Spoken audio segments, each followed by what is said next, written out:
नमस्कार साथियों, मैं कमांडो मंगलेश आप सभी का इस वीडियो के माध्यम से स्वागत करता हूं। उम्मीद करता हूं आप सभी अच्छे होंगे, स्वस्थ होंगे, तंदुरुस्त होंगे, मस्त होंगे। आशा करता हूं आप सभी ने मेरा पिछला वीडियो देख लिया होगा, जिसमें मैंने आपको एक यात्रा करवाई थी सपनों के सुहाने सफ़र की। जिस रोमांचक यात्रा में हमने एक ऐसा सफ़र किया था इस गाँव का, अपने रानी ऋषिपुरा गाँव का। इसमें हमने बात की थी हमारा गाँव कितना बदल गया है एकदम से। कुछ ही महीनों में एक ऐसी क्रांति आई है हमारे गाँव में कि पूरा गाँव ही गाँव बदल चुका है। जिसमें कि पूरा जैसे गांव में देखा जाए तो अगर पूरा स्कूल नई बन चुकी है, पंचायत हमारे नई बन चुकी है, पूरे गांव हरा भरा हो चुका है। जिसमें गांव में घुसते ही इतनी ठंडी जो ठंडक महसूस होती है, जितनी शीतल हवा आती है, पूरे गांव का मन मोह लिया उसने। और गांव के जो लोग हैं उनकी जो उनकी सोच इतनी विकसित हो चुकी है कि वो कोई भी जो कार्य होता है उसका जो फैसला लेते हैं वो सभी ग्राम सभा के माध्यम से मिल करके लेते हैं। तो ऐसी ही सोच का मैंने जो पिछला वीडियो बनाया था आपके लिए, जिसमें मैंने आपको एक ऐसा सपना दिखाया था, खासकर जो कि मेरा सपना नहीं है, आप सभी का गांव वालों का सपना है ये, कि हमारा गांव भी एक दिन ऐसा हो कि पूरी दुनिया वाले इसकी तारीफ़ करें और जगह जगह से लोग इसे देखने आएँ कि क्या गांव बना है ऐसा, इस गांव में कैसे हो गया, किस तरह के लोगों की इनकी मानसिकता एकदम से कैसे बदल गई, और किस तरह से इस गांव के जो चारागाह है उसका इतना विकास हुआ कि वहाँ पे जो इतने सारे जो आवारा, जो बेसहारा जो जानवर पशु है जो भी बाहर घूमते हैं, उनको संरक्षण मिला है, उनको सुरक्षा मिली है, उनको खाने पीने के लिए जगह मिली है, उनको रहने के लिए स्थान मिला है, ताकि वो आराम से, चाहे सर्दी हो, चाहे गर्मी हो, चाहे बरसात हो, आराम से उस जगह में आराम से खाना पीना अपना खा सके। उनको रहने की मतलब जगह मिलती है ताकि वो अपना गुजर बसर वहाँ पे बसेरा डाल सके। और उसी के साथ में उन्हें संरक्षण भी प्राप्त हुआ है, ताकि उन्हें कोई बाहर अगर कहीं घूमते हैं बेसहारा या फिर कहीं अपने घरों में भी घुसते हैं तो हम उन्हें मारते हैं, पीटते हैं, ताकि वो हमारा नुकसान नहीं कर दे। और इसी वजह से अगर ऐसा एक चारागाह विकास हो गया, उसमें उनको जगह मिल गई, तो वो उन्हें बाहर भी नहीं आएंगे, ताकि उन्हें फिर किसी के खेतों की भी वो नुकसान नहीं करेंगे। तो इस वजह से एक ऐसा वातावरण तैयार हुआ, इतना सामंजस्य बैठा कि वहाँ के आके चारागाह का इतना बढ़िया विकास हुआ कि वहाँ के जो गांव के पशु पक्षी है, जो आसपास के उनको जो पक्षी है, उनको भी एक नया बसेरा मिला उस चारागाह के माध्यम से। वहाँ पे एक ऐसे जलाशय बनाए गए ताकि उनको वहीं पे पानी मिल जाए, और वो जो पेड़ पौधे जो नए उगे हैं उन्हीं से उनको खाना पीना हो जाए उनसे, और रहने के लिए भी उनको वही जगह मिल गई। तो इसी तरह से पूरा गांव का इतना अच्छा विकास हुआ कि आसपास की जो सड़कें हैं पूरी नई बन चुकी है। पूरा जो गांव में एक बिल्कुल भी कचरे का एक पत्ता नहीं दिखाई देता, इतना साफ गांव हो चुका है। सारे गांव वाले मिलके फैसला लेते हैं कोई भी काम को करने के लिए। तो ये सब कैसे मुमकिन हुआ, तो आइए हम इस यात्रा को शुरू करते हैं। और उससे पहले मैं आपको एक जिज्ञासा आपके मन में बढ़ाना चाहूँगा कि आप सोच के देखो। पहले मैं आपसे एक प्रश्न पूछता हूँ कि क्या आप मुझे बता सकते हैं कि यदि आप सरपंच बन जाओ, यदि आपको गांव का मुखिया बनाया जाए, तो आप सबसे पहला कार्य क्या करोगे? तो आप सभी कमेंट में मुझे इस अपने बारे में अपनी राय ज़रूर दीजिएगा कि अगर मैं सरपंच बन जाता हूँ तो मैं गाँव में सबसे पहला काम ये करूँगा, ये चीज़ें मैं करूँगा, उसके बाद मेरे ये कार्य रहेंगे। तो अपने टोटल 2 काम, कम से कम अपने 2 कार्य ज़रूर अपने इसमें कमेंट्स में लिख के बताइएगा कि मैं अगर सरपंच बन जाऊँ तो मैं बनते ही सबसे पहले ये काम इस और ध्यान दूंगा। वो चाहे कोई भी चीज़ हो सकती है, चाहे आपके मन में चाहे खेल के प्रति मतलब ज़्यादा समर्पण भावना है तो आप खेल का विकास करवा सकते हो, चाहे स्वास्थ्य के प्रति है, चाहे शिक्षा बच्चों के स्कूल के प्रति है, चाहे जो शराबबंदी जो मतलब लोग शराब पीते हैं उनको छुड़वाने के लिए आप क्या प्रयास कर सकते हो, या गाँव में बुजुर्गों के लिए आप क्या कर सकते हो। कई सारे विषय हो सकते हैं, महिला सशक्तिकरण, पर्यावरण को बचाने के कार्य हो सकते हैं। तो आप और भी कई सारे काम हो सकते हैं। तो आप इस बारे में राय जरूर लिखिएगा कि आप अगर सरपंच बन जाते हो तो आप सबसे पहले कार्य क्या करोगे। इसी तरह से हम और भी जानेंगे कि जो मैं जिसकी बात कर रहा हूँ वो गांव कहाँ स्थित है, ऐसा कौन सा गांव है कि ऐसी चीज़ें हो गई है वहाँ पे, और वहाँ पे ये सब चीज़ें कैसे मुमकिन हो गई, हम उसके बारे में जानेंगे कि वहाँ का सरपंच जो गांव का मुखिया है उस वजह से हो पाया ये सब, या फिर किसी और वजह से हुआ है, या फिर ऐसी कौन सी चमत्कार हो गया वहाँ पे गाँव में कि इतना गाँव बदल गया है। तो इससे पहले मैं आपको कुछ पंक्तियाँ सुनाऊंगा कि किस्मत की लिखी तहरीर बदल सकती है, किस्मत की लिखी तहरीर बदल सकती है, इंसान यदि ठान ले तो तकदीर बदल सकती है। कौन कहता है यारों इस जहां में चमत्कार नहीं होते, कौन कहता है यारों इस जहाँ में चमत्कार नहीं होते, सरपंच यदि ठान ले तो पूरी पंचायत की तस्वीर बदल सकती है। जी हाँ साथियों, सरपंच यदि ठान ले तो पूरी पंचायत की तस्वीर बदल सकती है। तो ऐसा ही एक किस्सा मैं आपको आज सुनाने जा रहा हूँ। एक कहानी है, एक पूरी यात्रा है, जिससे कि इस गांव को देखने के लिए दूर दराज से लोग आते हैं, चाहे विदेश से भी लोग आते हैं। पूरे विदेश में इसकी चर्चा होती है। इस गांव की जगह जगह से कलेक्टर आते हैं देखने के लिए इस गांव को। लोग आसपास के सरपंच भी देखने आते हैं कि इस गांव में ऐसे कैसे मुमकिन हो पाया कि लोग यहाँ के इतने बदल गए हैं। साथियों, ये मैं आपको बता देना चाहता हूँ कि ये गांव भी एक ऐसा ही गांव है, हमारी तरह ही एक ऐसा गांव था कुछ साल पहले। इसमें भी लड़ाई झगड़े होते थे, यहाँ पे भी बहुत सारे अपराध होते थे। महिलाओं की जो है सशक्तिकरण इतना मजबूत नहीं था, भ्रूण हत्याएँ होती थी, शिक्षा का स्तर इतना ऊँचा नहीं था। ये बस कुछ ही समय पहले की बात हुई है कि इस गाँव में इतना बदलाव आया है। मात्र ये 15 साल पहले की बात है कि इस गांव में एक नया बदलाव आया। नया बदलाव भी इस तरह से आया कि इस गांव में नए पंचायत जब चुनाव हुए और उस गांव में कुछ एक सरपंच श्याम सुंदर जी पालीवाल जब जीत के आए, श्याम सिंह जी पालीवाल, तब उन्होंने एक ऐसा फैसला लिया जिसकी वजह से पूरा गांव आज एक मिसाल बन चुका है हमारे देश के लिए। और हमारे ही राज्य में ये बसा हुआ एक गाँव है, वो पूरे आसपास के गाँव वालों के लिए मिसाल बन चुका है कि उन्होंने अपने गांव में इतना बढ़िया से विकास करवाया, इतना अच्छे से कार्य करवाए कि पूरी जो अपनी सरकार है वो भी अपनी तरफ से हर संभव मदद करने को तैयार रहती है कि आपको जो चाहिए हम अपनी तरफ से देने को तैयार है। तो साथियों, हम भी मिलकर अपना एक इस गांव को ऐसा एक विकसित कर सकते हैं जिस तरीके से उन्होंने अपने गांव को किया, ताकि हमें भी कभी कोई आर्थिक सहायता अगर सरकार से लेनी हो तो कदापि हमें मना ही न करे सरकार कि हम तो नहीं दे सकते। क्योंकि पहले हमें अपने आप को साबित करके दिखाना होगा कि हम ये काम कर सकते हैं, हमारे अंदर इतनी क्षमता है, हम इतना विकास कर सकते हैं। इस गांव वाले सभी मिलकर इतनी हमें समझ है, आपसी समझ हमारी इतनी अच्छी है कि हम सभी एकजुट होकर इस गांव को बदलने के लिए प्रतिबद्ध है। इस गांव में और क्या क्या चीज़ें हुई है। अब एक प्रश्न आपके लिए और भी है कि क्या आप बता सकते हैं कि इस गाँव में अगर किसी बेटी का जन्म होता है तो इस गांव में किस तरह से उत्सव मनाया जाता है, किस तरह से क्या क्या डिसीजन लिए जाते हैं, क्या क्या नई चीज़ होती है इस गांव में बेटी के जन्म होने पर। और भी कई चीज़ें हम इसके बारे में और जिक्र करते जाएंगे शुरुआत से।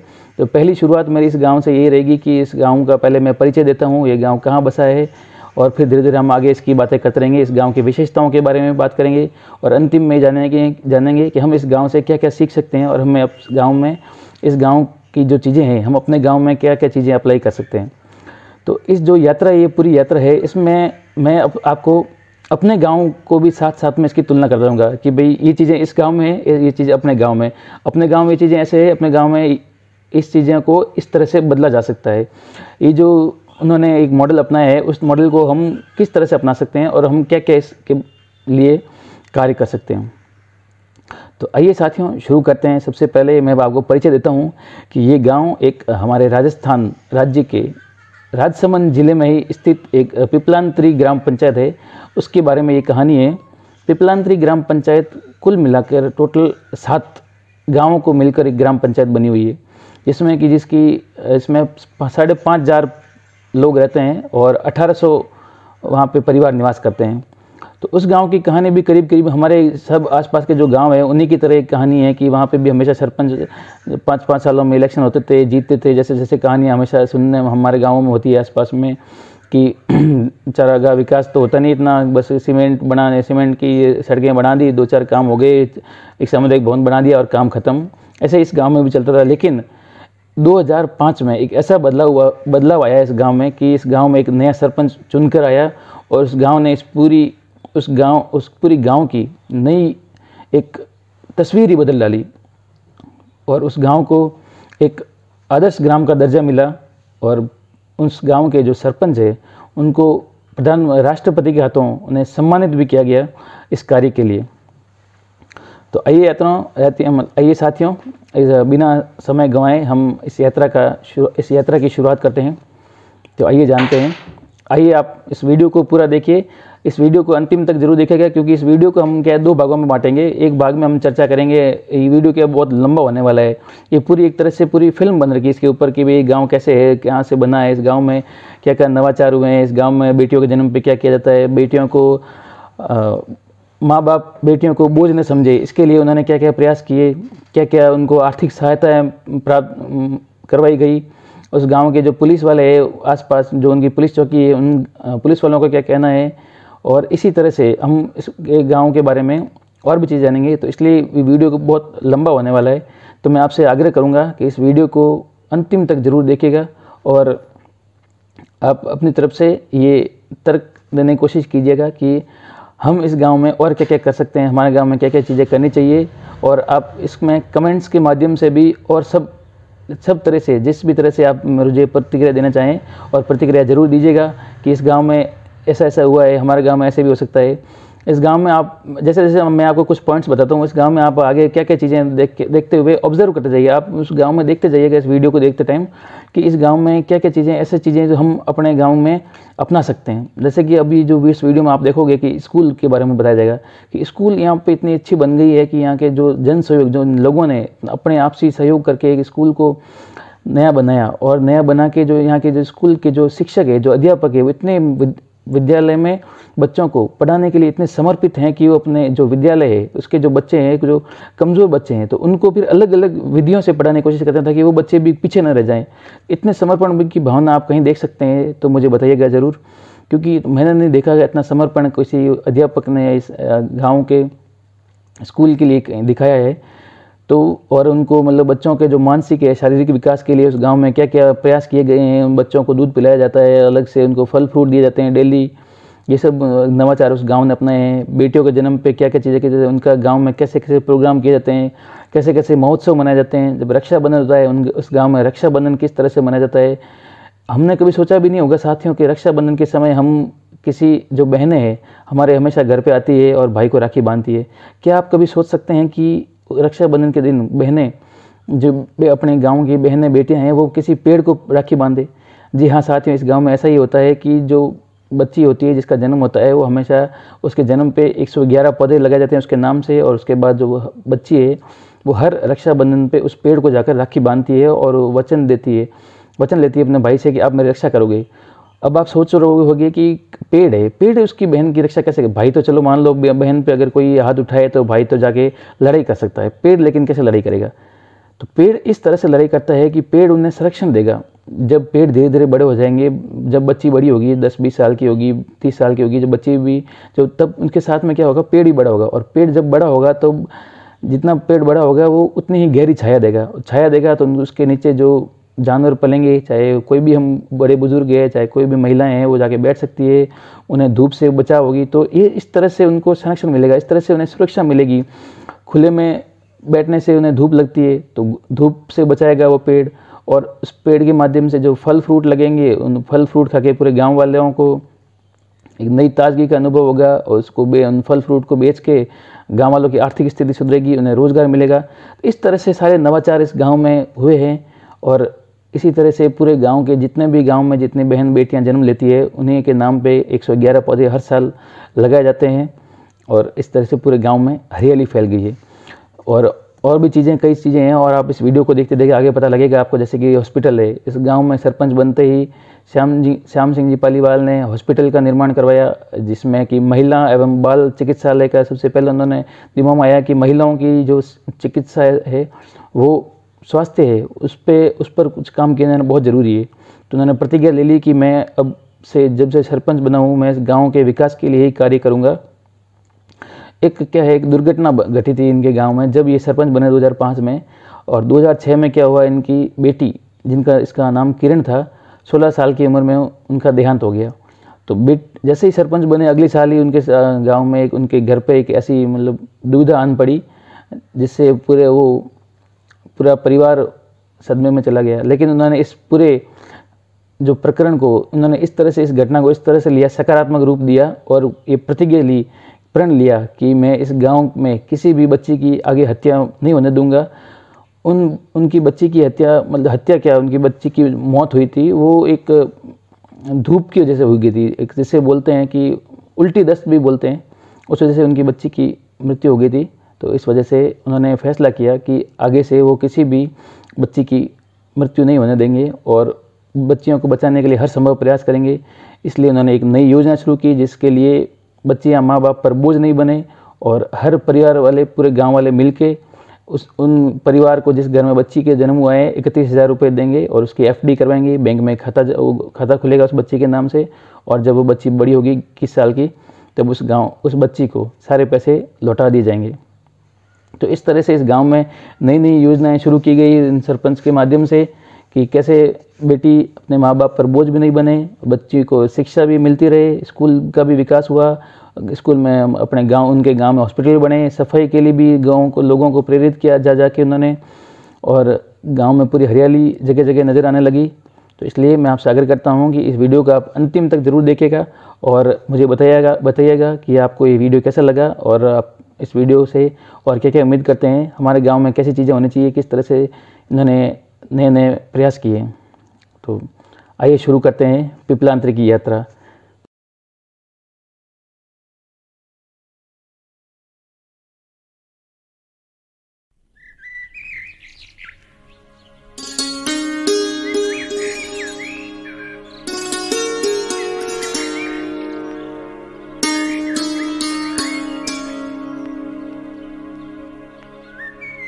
सात गांवों को मिलाकर बनी पिपलांत्री ग्राम पंचायत में आज घर घर तक सड़क है, पीने का पानी है, बिजली है, साफ सफाई है, गांव के बच्चों के पढ़ने के लिए अच्छे स्कूल हैं और उनके खेलने के लिए तमाम सुविधाएं हैं।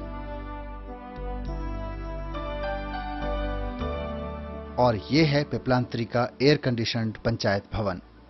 तपती गर्मी में भी गांव वाले यहां बैठकर सुकून से अपने विकास की योजनाएं बनाते हैं। पिपलांत्री गांव राजस्थान के राजसमंद जिले में कई किलोमीटर तक ऊंची ऊंची अरावली की पहाड़ियों से घिरा एक हरा भरा स्वर्ग है। आज से बहुत साल पहले मार्बल खदानों की खुदाई, वनस्पति दोहन और अंधाधुंध लकड़ी की कटाई से पिपलांत्री गांव बंजर हो गया था। यहाँ पर दूर दूर तक पेड़ पौधों और जीव जंतु तक दिखाई नहीं देते थे और हरी भरी पहाड़ियां उजड़ने लगी थीं। गांव की खुशहाली का ये रास्ता आसान नहीं था। हर एक गांव की तरह यहां भी राजनीति है, बंटवारे हैं और इसका सामना 2005 में सरपंच बने पालीवाल को भी करना पड़ा।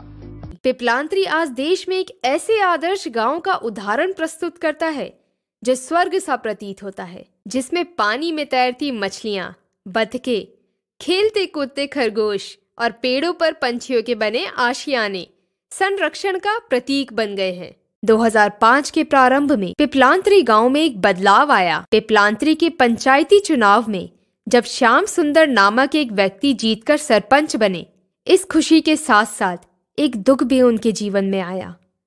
एक दुर्घटना हुई जिसमें उनकी बेटी किरण की मृत्यु हो गई।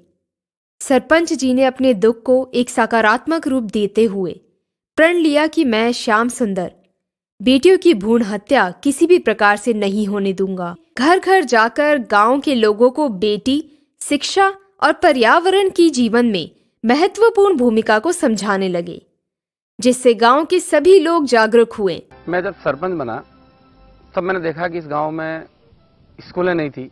यहाँ की बच्चियाँ पढ़ने के लिए यहाँ से 15 किलोमीटर दूर जिला मुख्यालय पर जाती थी।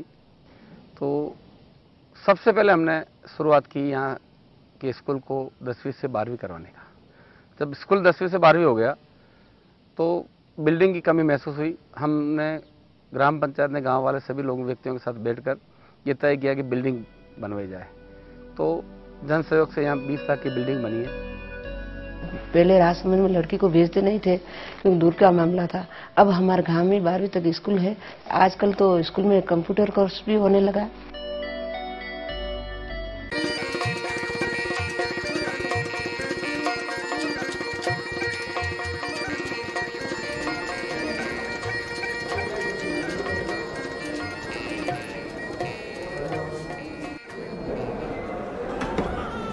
बधाई हो, लक्ष्मी का जन्म हुआ है।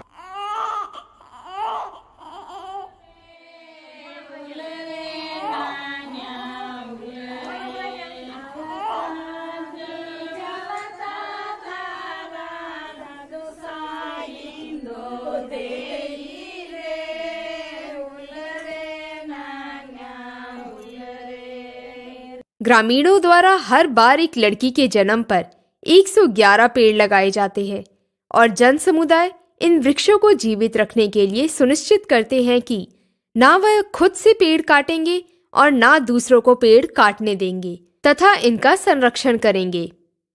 हम 21,000 रुपये जन सहयोग से इकट्ठा करके हम लोग देते हैं, 10,000 उसके पिता से लेते हैं और फिर हर महीने उसका पिता 100, 500 जितना 1000 जितना बन सके वो पैसा वो बेटी के खाते में डालता है, जिससे वो खाता लगातार चलता रहे और 14 वर्ष की उम्र के बाद वह पैसा लेना बंद हो जाएगा और 18 वर्ष की उम्र के बाद उस बच्ची को शिक्षा के लिए पैसा मिलेगा, उच्च शिक्षा के लिए, और 22 वर्ष की उम्र के बाद उस बेटी को पूरा पैसा मिलेगा जो बड़ी संख्या में होगा। उसकी शादी या उसके कोई काम करने के लिए पैसा काम होगा। बेटी आत्मनिर्भर हो जाएगी। देखिए बेटियां आत्मनिर्भर हो रही है। बेटियों के नाम पर हमारी ज़मीनों में जो बंजर ज़मीनों में पेड़ लगाए थे वो आत्मनिर्भर हो रहे हैं। ये एक ऐसी योजना है, एक ऐसा काम है जो मेरी बेटी की स्मृति में मेरी बेटी के नाम पर शुरू की गई है। इससे माता पिता अपनी बेटियों के भविष्य की चिंता से मुक्त हो गए हैं और उन्हें विद्यालय में भेजना शुरू कर दिया है। यह काव्या है। इतनी छोटी सी उम्र में ही इसे अपनी बहन के साथ स्कूल जाना और पढ़ना बहुत अच्छा लगता है। यह स्कूल की सभी गतिविधियों में भाग लेती है।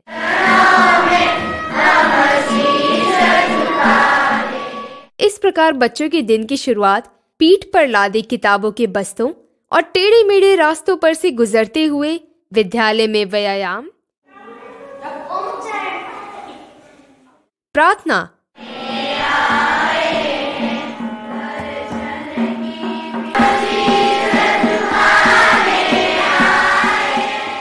और प्रश्नोत्तरी के बाद राष्ट्रगान से होती है।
प्रतिदिन बच्चों के सर्वांगीण विकास हेतु दुग्ध योजना के अंतर्गत दूध पिलाया जाता है।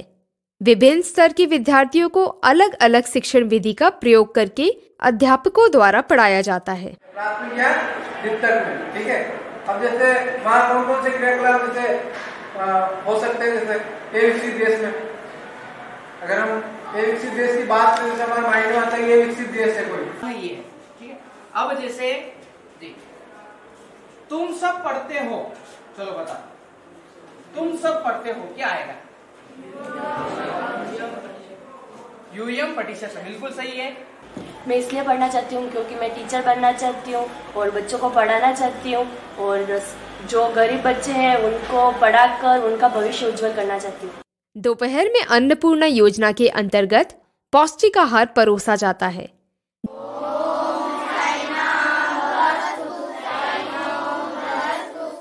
जिसे बच्चे बड़े चाव से खाते हैं।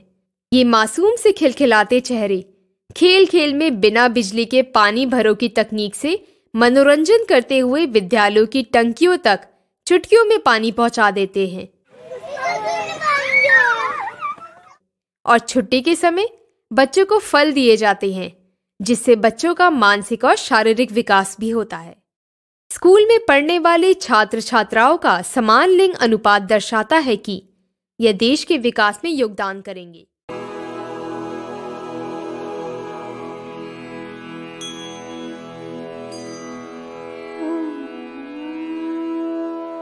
मेरा नाम लक्की पालीवाल है। मैं हर साल पेड़ों की राखी बांधती हूँ, इसलिए क्योंकि ये सारे पेड़ मेरे भाई हैं और इनको मेरी माँ ने लगाया है।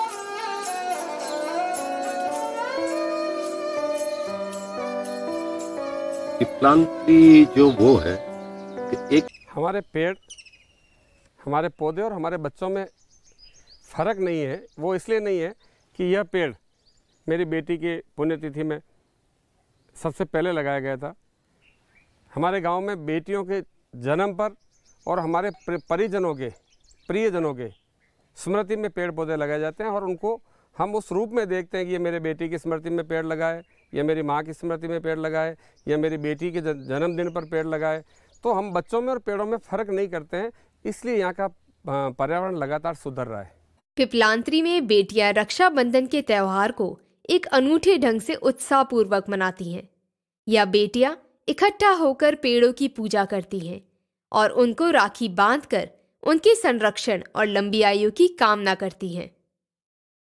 पेड़ हम भविष्य में हमारी रक्षा करेंगे।